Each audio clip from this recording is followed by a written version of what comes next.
Hello everyone, welcome to शिवाय coaching classes and career academy. आज friends CDP class में हम कुछ इम्पोर्टेंट क्वेश्चंस देखेंगे, डिटेल्स के साथ अच्छे से देखेंगे।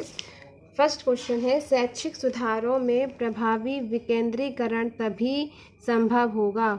शैक्षिक सुधारों में प्रभावी विकेंद्रीकरण तभी संभव होगा। कब होगा?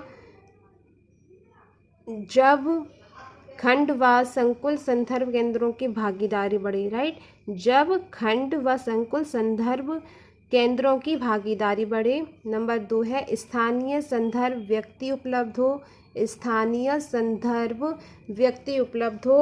और जो तीसरा पॉइंट है वो ये है कि अध्यापकों के पास संसाधन और प्रासंगिक सामग्री भी मौजूद हो। शैक्षिक सुधारों में प्रभावी विकेंद्रीकरण तभी संभव होगा जब क्या क्या हो, जब खंड व संकुल संदर्भ केंद्रों की भागीदारी बढ़े। राइट, स्थानीय संदर्भ व्यक्ति उपलब्ध हो और टीचर्स के पास संसाधन और प्रासंगिक सामग्री भी मौजूद हो। नेक्स्ट क्वेश्चन है कि पियाजे के सिद्धांत के अनुसार प्राक संक्रियात्मक अवस्था अवधि क्या है। पियाजे के सिद्धांत के अनुसार प्राक संक्रियात्मक अवस्था अवधि क्या है। देखिए कि प्राक संक्रियात्मक अवस्था अवधि पियाजे द्वारा स्थापित संज्ञानात्मक विकास की दूसरी अवस्था है।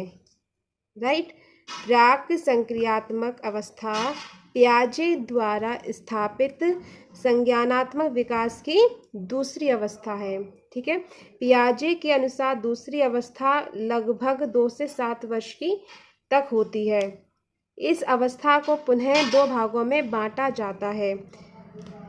फर्स्ट है कि प्राक संक्रियात्मक अवधि 2 से 4 वर्ष की होती है और सेकंड है अंतःदर्शी अवधि 4 से 7 वर्ष तक की होती है। पियाजे के संज्ञानात्मक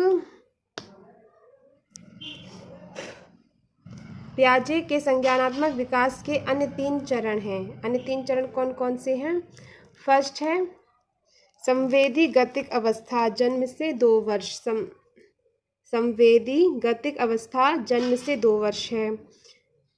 और सेकंड चरण है प्रत्यक्ष संक्रियात्मक अवस्था 7 से 11 वर्ष। और थर्ड चरण है औपचारिक संक्रियात्मक अवस्था 11 वर्ष से अधिक।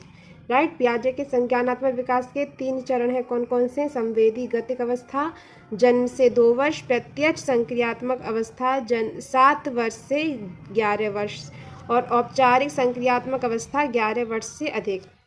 नेक्स्ट क्वेश्चन है कि कौन सी बाद की बाल्यावस्था के बौद्धिक विकास की विशेषता नहीं है।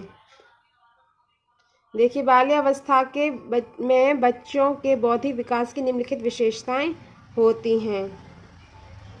अब हम लोग विशेषताएं पढ़ते हैं, जो इनमें से नहीं होगा वो नहीं होगी।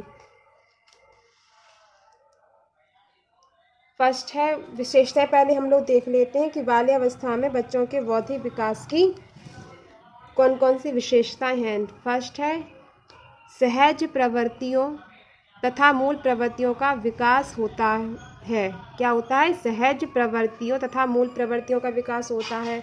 सेकंड है रुचियों का विस्तार होता है। थर्ड है बालकों के चिंतन का विकास होता है। रुचियों का विस्तार होता है, बालकों के चिंतन का विकास होता है। फोर्थ है समस्या समाधान की प्रवृत्ति में वृद्धि एवं विकास देखने को मिलता है। समस्या समाधान की प्रवृत्ति में वृद्धि एवं विकास देखने को मिलता है। सृजनात्मकता का विकास होता है। संवेगात्मक विकास के अंतर्गत काल्पनिक भयों का अंत होता है।